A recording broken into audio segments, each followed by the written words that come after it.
حسبنا اللہ نعم الوکیل نعم المولا و نعم النصیر وافوض امری الی اللہ ان اللہ بصیر بالعباد بسم اللہ الرحمن الرحیم الحمد للہ رب العالمین الصلاة والسلام علی اشرف الانبیاء والمرسلین سیدنا و نبینا و حبیب قلوبنا و طبیب نفوسنا ابی القاسم محمد وعلی اہل بیتہ الطیبین الطاہرین المعصومین سیما بقیت اللہ روحی و ارواح العالمین لتراب مقدمہ الفدا رب اشرح لی صدری و یسر لی امری واحلل عقدة من لسانی یفقه قولی اما بعد قال تبارک و تعالی فی کتابہ بسم اللہ الرحمن الرحیم انما یرید اللہ لیذہب عنکم الرجس اہل البیت ویطہرکم تطہیرا۔ عزیزان محترم، آج کی یہ تاریخ امام محمد تقی علیہ السلام کی مظلومانہ شہادت کی رات ہے۔ مولا امام زمان علیہ السلام کی خدمت میں تعزیت پیش کرتے ہیں اور تمام امام محمد تقی علیہ السلام کے چاہنے والوں کی خدمت میں بھی تعزیت اور تسلیت پیش کرتا ہوں۔ پروردگار عالم امام محمد تقی علیہ السلام کے صدقے میں ہر ایک کی مشکل کو آسان فرمائے، مولا کی زیارت نصیب فرمائے، ظہور آغا امام زمان نزدیک ہو انشاءاللہ۔ امام محمد تقی علیہ السلام کا مشہور لقب تقی اور جواد ہے۔ جواد کی معنی ہے بخشش کرنے والا۔ جود و بخشش میں امام محمد تقی علیہ السلام اتنا جود و بخشش کرتے تھے کہ امام کے مشہور القاب میں مولا کا لقب جواد ہے۔ اس لیے کہا گیا ہے کہ امام محمد تقی علیہ السلام سے توسل کیا جائے، امام محمد تقی علیہ السلام سے دنیاوی حاجات جتنی بھی ہیں روایات کے مطابق امام محمد تقی علیہ السلام کے توسل سے بہت جلد انسان کو حاصل ہوتی ہے۔ مولا امام محمد تقی علیہ السلام کی تاریخ پر اگر نظر دوڑائیں تو یقیناً آپ کو علم ہے کہ امام محمد تقی علیہ السلام وہ پہلے امام ہیں جو 8 سال کی عمر مبارک میں منصب امامت پر فائز ہوئے، اور اس وقت یہ پہلا امام تھے جو 8 سال کی منصب امامت پر آئے 8 سال کی عمر میں۔ تو لوگوں کے لیے شبہات تھے، ذہنوں میں سوالات تھے کہ کیسے ممکن ہے کہ اس عمر میں امامت کے منصب کو سنبھالا جائے اور امامت کی وہ ذمہ داریاں، امامت کے وہ مسائل کس طریقے سے ادا ہوں گے۔ یہ اذہان میں لوگوں کے تھا کہ کہتے ہیں بغداد میں امام رضا علیہ السلام کی شہادت کی خبر جب ملی تو ایک شخص نے جو امام کا چاہنے والا تھا، اس شخص نے اٹھ کے کہا اس مجمع میں کہ امام رضا کی تو شہادت ہو گئی، اب امام رضا علیہ السلام کے بعد کون ہے جو امامت کی ذمہ داری کو سنبھالے؟ امام محمد تقی تو ابھی چھوٹے ہیں۔ تو اس پر ایک اور امام کا چاہنے والا جس کا نام ریان لکھا ہے، وہ کہتے کھڑا ہوا مجمع میں، غصہ ہوا اس شخص پر اور کہا کہ تمہیں امام محمد تقی علیہ السلام کی امامت پر شک ہے؟ آیا امامت کے منصب کے لیے عمر ہوتی ہے کہ یہ چھوٹا ہے یا بڑا ہے؟ منصب امامت خداوند متعال جسے جس وقت دے وہ اس کی صلاحیت رکھتا ہے۔ تو یہ بالآخر اس زمانے میں شبہات تھے عزیزان محترم، اور انہی شبہات کی بنیاد پر، انہی مسائل کی بنیاد پر امام محمد تقی علیہ الصلوۃ والسلام کے علمی مناظرات ہوئے ہیں۔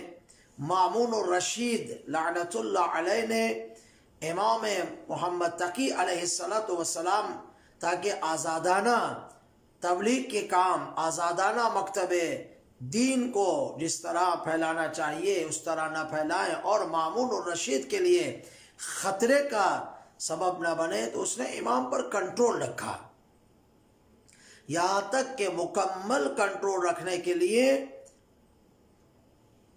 اپنی بیٹی ام الفضل سے شادی کروائی، تاکہ امام محمد تقی علیہ الصلوۃ والسلام کے گھر میں کون آ رہا ہے، امام محمد تقی علیہ السلام کیا کر رہے ہیں، کس کے ساتھ بات کر رہے ہیں، کیا درس دے رہے ہیں، تمام جاسوسی گھر سے اس کو معلوم ہو۔ ایک علت شادی کی یہ تھی۔ اب اگر ہم تاریخ کا مطالعہ کریں تو امام محمد تقی کے مناظرات بہت زیادہ ہیں۔ میں آپ کی خدمت میں ایک مناظرہ عرض کرتا ہوں کہ دیکھیں امام محمد تقی علیہ الصلوۃ والسلام سے علمی مناظرہ جب کیا گیا تو کس انداز سے امام علیہ الصلوۃ والسلام نے جواب دیا، اور یہ ثابت کیا کہ منصب امامت چونکہ الہی منصب ہے، علم امام چونکہ الہی علم ہے اور لدنی کا علم ہے، تو وہاں پر عمر کہ یہ چھوٹا ہے یا بڑا ہے یہ کوئی معنی نہیں رکھتی عزیزان محترم۔ ایک مرتبہ مأمون نے امام علیہ الصلوۃ والسلام کے ساتھ مناظرہ رکھا اور یحییٰ بن اقسم کو بلایا، جو اس زمانے میں فقہی علوم میں بہت بڑا ماہر تھا، اس سے کوئی بڑا اس زمانے میں نہیں تھا۔ یحییٰ بن اقسم کو بلایا اور کہا کہ تم امام جواد سے سوال کرو اور دیکھو ان کے علم کا پتہ چل جائے گا۔ ان کے ذہنوں میں یہ تھا کہ وہ بچے ہیں، جواب نہیں دے پائیں گے، اور ظاہر ہے امام کو نعوذ باللہ اس حوالے سے ہم شکست دے پائیں گے، لیکن یہ ان کے ذہن کا خیال تھا۔ مجمع لگا، مجلس برپا کی، مامون اور رشید نے اپنے ساتھیوں کو بلایا، دربار سجا، یحییٰ ابن اقسم بھی آئے، امام جواد کو بھی بلایا۔ امام جواد علیہ الصلوۃ والسلام جب تشریف لے کر آئے، مامون کھڑا ہوا، احترام کیا، اپنے ساتھ بٹھایا۔ اب یحییٰ ابن اقسم سے کہا کہ تم اس بچے سے سوال کرو، اس عمر امام مولا کی اس سے چھوٹی تھی، کہا تم سوال کرو۔ یحییٰ بن اقسم نے پوچھا کہ اجازت ہے میں آپ سے سوال کروں؟ امام نے کہا بسم اللہ۔ یحییٰ بن اقسم نے سوال کیا کہ آپ یہ بتائیے، ابن الرضا، اس زمانے میں امام کو ابن الرضا کے نام سے یاد کیا جاتا تھا زیادہ، ابن الرضا، اے رضا کے بیٹے آپ بتائیے کہ اگر کوئی محرم شخص جو حالت احرام میں ہے، اگر حالت احرام میں کوئی جا کر شکار کرتا ہے تو اس کے لیے کیا حکم ہے؟ اب یحییٰ کا سوال ایک لائن کا بھی نہیں ہے کہ حالت احرام میں شکار کرنے والے کے لیے فقہی حکم کیا ہے، شرعی حکم کیا ہے، اس کے لیے کیا حکم ہے۔ اب وہ سوال کر کے خاموش ہوا۔ امام علیہ الصلوۃ والسلام نے سوال کیا، یحییٰ غور فرمائیے عزیزان محترم، امام وہ ہے کہ جو علم اولین و آخرین رکھتا ہے، امام اسے کہتے ہیں جس کو تمام چیزوں کا علم ہوتا ہے، یہ نہیں کہ کچھ چیزوں کو جانتے ہو کچھ چیزوں کو نہ جانتے ہو، نہیں، ہر علم امام معصوم کے پاس موجود ہے جو حجت الہی ہے۔ امام نے پوچھا کہ بتاؤ یحییٰ، یہ حالت احرام میں جو اس نے ایک شکار کیا ہے، آیا یہ شکار کے بارے میں حکم جو شرعی ہے جانتا تھا یا نہیں جانتا تھا؟ نمبر 2، آیا اس نے یہ شکار حرم کے اندر کیا ہے یا حرم کے باہر کیا ہے؟ نمبر 3، اس نے جو شکار کیا ہے یہ جان بوجھ کر کیا ہے یا خطا ہو گئی، بھول کر کیا ہے؟ نمبر 4، جس جانور کا اس نے شکار کیا تھا وہ جانور چھوٹا تھا یا بڑا تھا؟ 5، آیا مکے کی جانب آتے ہوئے شکار کیا یا مکے سے حرم الہی سے نکلتے ہوئے خارج ہوتے ہوئے شکار کیا؟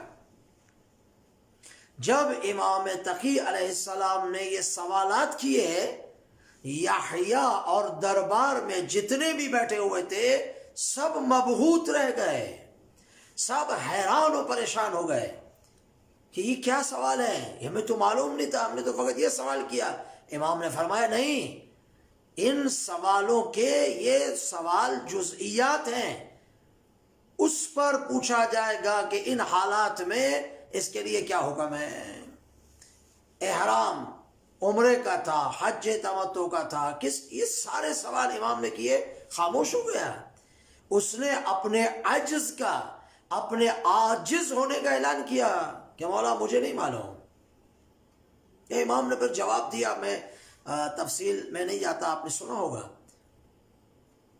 پھر امام علیہ السلام نے، مامون نے امام سے کہا کہ آپ سوال کیجئے یحییٰ سے۔ وہ یحییٰ ابن مقسم جو اپنے آپ کو بہت بڑا فقیہ اور عالم سمجھتا تھا، جب اپنے سوال پہ عاجز ہو گیا، اب اس کا رویہ تبدیل ہو گیا اور وہ کہنے لگا، امام نے کہا میں کروں سوال آپ سے؟ تو کہا مجھے آتا ہوگا تو میں آپ کو بتاؤں گا، اور اگر نہیں تو آپ سے رہنمائی لوں گا۔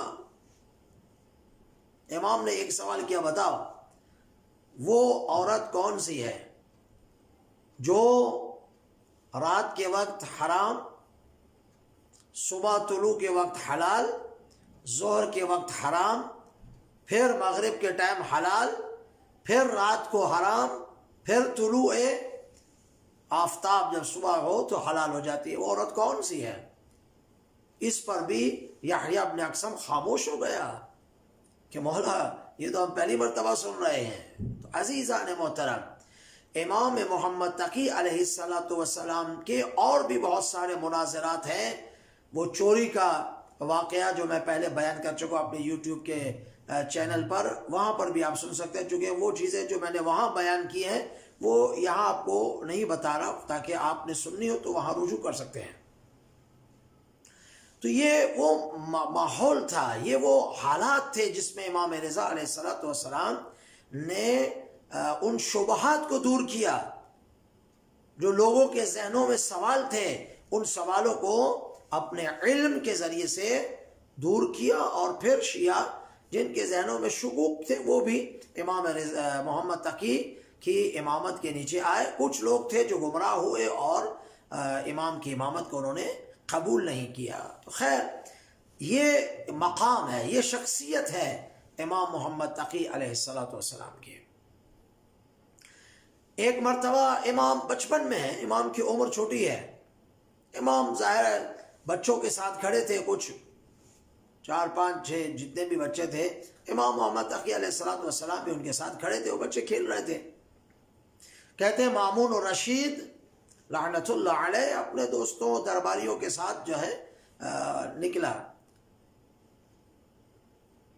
سیر و تفریح کے لیے جاتا ہے۔ راستے میں جب گئے تو بچوں کی نظر مامون پر پڑی تو سارے بچے چلے گئے، راستہ چھوڑ دیا، امام محمد تقی کھڑے رہے۔ مامون جب پہنچا دیکھا سارے بچے چلے گئے، امام کھڑے ہیں، یعنی بچہ یہ کھڑا ہے، تو اس نے سوال کیا مامون نے کہ آپ سارے بچے چلے گئے، آپ کیوں نہیں گئے؟ امام تقی ابن رضا علیہ السلام نے جواب دیا کہ مامون، میرے ہٹنے کے 2-3 سبب ہو سکتے ہیں۔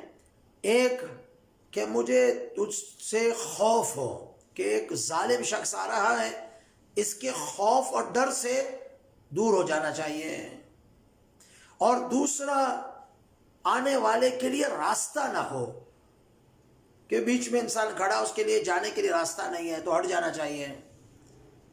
اب بتا کہ ان میں کون سی چیز ہے جس کی وجہ سے میں ہٹ جاؤں؟ یا تو ظالم ہے تیرے ڈر سے میں ہٹ جاؤں، یا راستہ تنگ ہے کہ میں ہٹ جاؤں؟ مامون امام کے جواب پہ خاموش رہا۔ غور فرمائیے عزیزان محترم، امام کے جواب پہ خاموش رہا، چلا گیا، سوچتا گیا یہ جواب عام بچہ نہیں دے سکتا، عام بچہ اس جواب کو نہیں دے سکتا۔ گیا، بالآخر اس نے شکار کیا، باز کو چھوڑا، باز نے مچھلی کا شکار کیا، پھر وہ مچھلی باز لے کر آیا، مامون نے اس مچھلی کو بالآخر چھپا لیا اپنے ہاتھ میں۔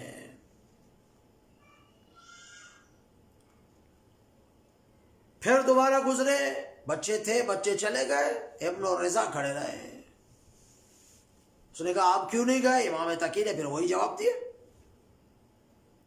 اب جب اس نے جواب سنا تو متوجہ ہوا کہ نہیں، یہ عام شخص نہیں ہے، یہ عام بچہ نہیں ہے۔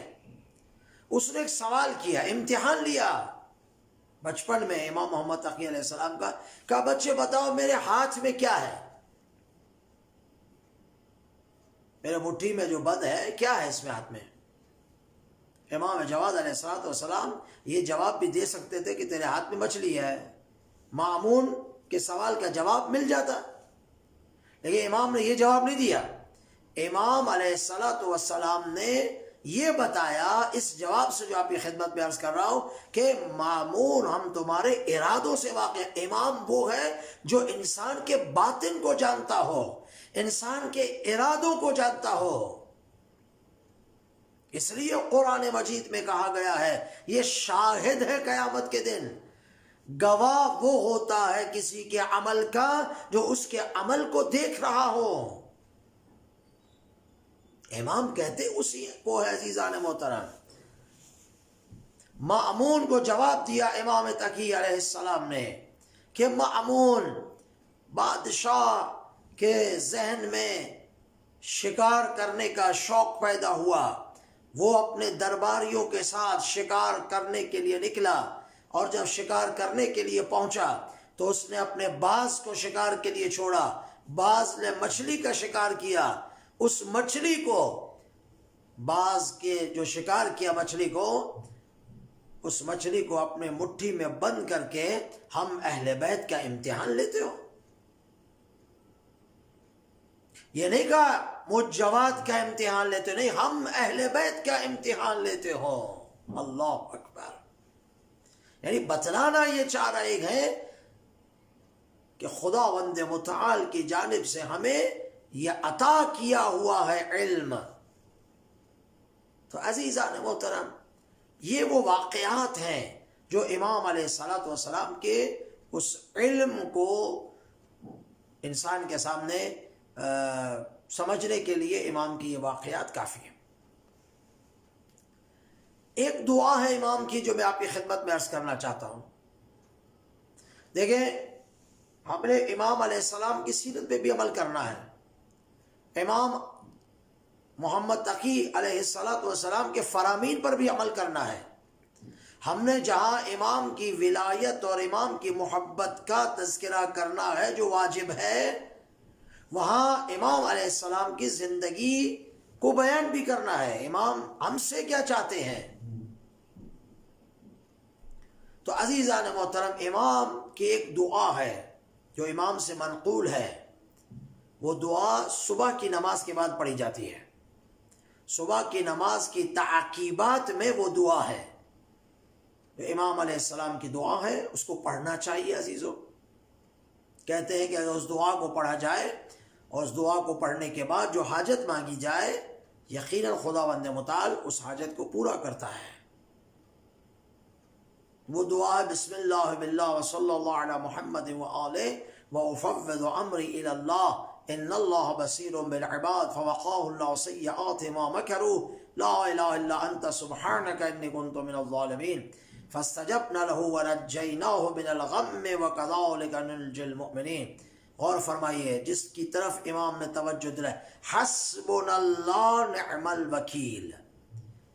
حسبنا اللہ یعنی ہمارے لیے خدا کافی ہے، وَنِعْمَ الْوَكِيلُ وہی ہمارا بہترین وکیل ہے. آئی سمجھ میں؟ یعنی امام اس دعا میں ہمیں یہ تعلیم دے رہے ہیں کہ اپنی زندگی میں اگر بھروسہ کرنا ہے، اگر توکل کرنا ہے تو فقط خداوند متعال کی ذات پر.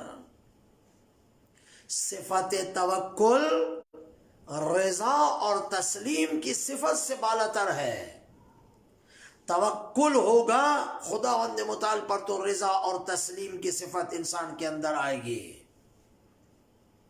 توکل ہوگا خداوند متعال پر تو معرفت پروردگار کا نور انسان کے اندر جاگے گا. اب بہت ساری آیات ہیں، روایات ہیں توکل کے موضوع پر کہ اس وقت میں آپ کی خدمت میں واضح نہیں کرنا چاہتا، اشارہ کر رہا ہوں. حسبنا اللہ نعم الوکیل ونعم الوکیل. پھر امام دعا پڑھتے ہیں، پھر آخر میں آتے حسبی من ہوا حسبی، حسبی من لم یزل حسبی، یعنی فقط خدا تمہارے لیے کافی ہے.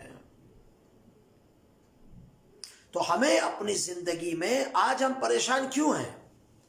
آج ہم رزق کے حوالے سے، آج ہم دوسری دنیاوی زندگیوں کی وجہ سے پریشانی آتی ہے. امتحانات الہی ہیں، ان امتحانات سے گزرنا ہے عزیزان محترم.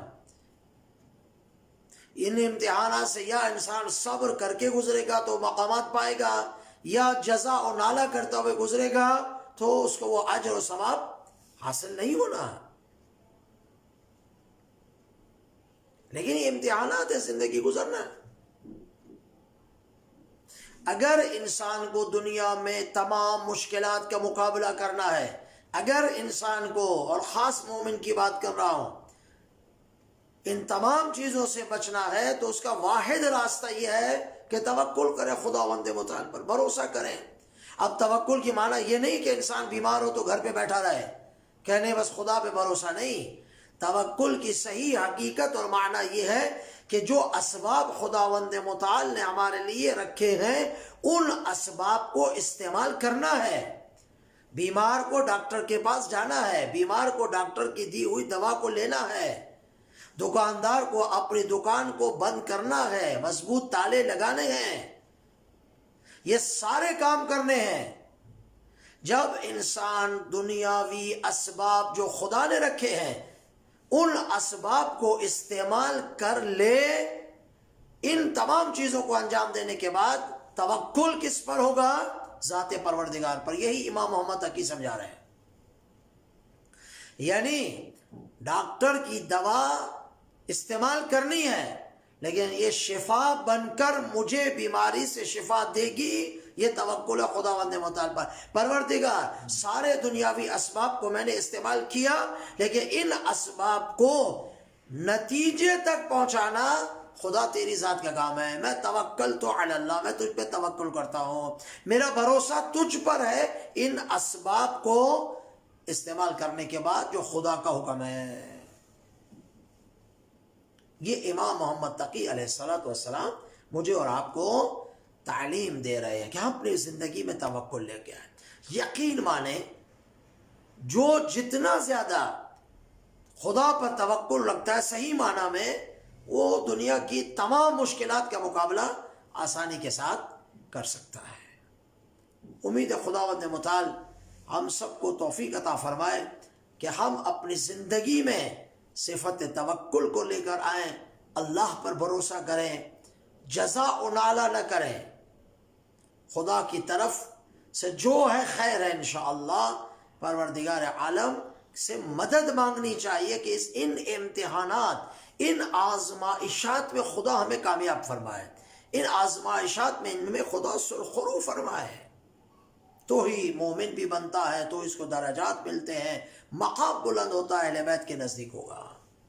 خدا مجھے اور آپ کو توفیق عطا فرمائے کہ ہم امام محمد تقی علیہ السلام کی جہاں ولایت و فضائل و محبت و ان تمام چیزوں پر ایمان رکھتے ہیں اور انشاءاللہ وہی اصل ہے، وہاں امام کے کلام پر، امام کے اس فرمان پر بھی انشاءاللہ اپنی زندگی میں عمل کرے اور اپنی زندگی میں توکل لے کر آئے انشاءاللہ۔ السلام علیکم یا محمد ابن علی ایھا التقی الجواد یا ابن رسول اللہ یا حجت اللہ علی خلقہ یا سیدنا و مولانا انا توجہنا واستشفعنا وتوسلنا بک الی اللہ وقدمناک بین یدی حاجاتنا یا وجیہا عند اللہ اشفع لنا عند اللہ یا وجیہا عند اللہ اشفع لنا عند اللہ۔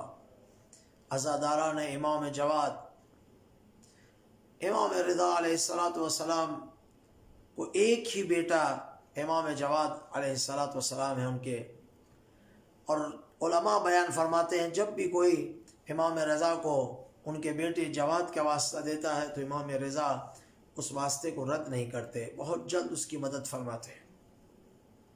امام رضا کو امام جواد سے بہت پیار تھا۔